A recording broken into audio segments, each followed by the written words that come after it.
for today's video ay dumating na yung aking ni-request na head mount from Contracted AI. Kasi nga guys, nag-apply ako doon.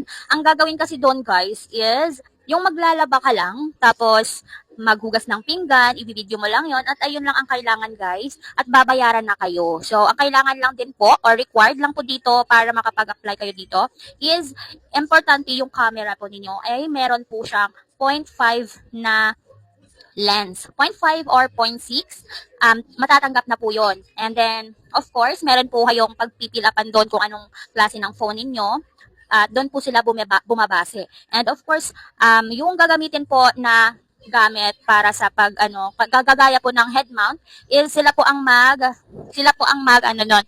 magpo-provide. So ayun, since dumating na tong yung head mount ko, so pwede na ako mag-start. So matagal na mga 3 days or 4 days.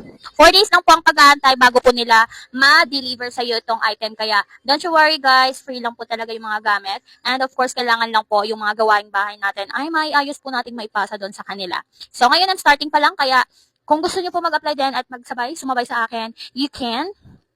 Andun po sa baba ang ating link.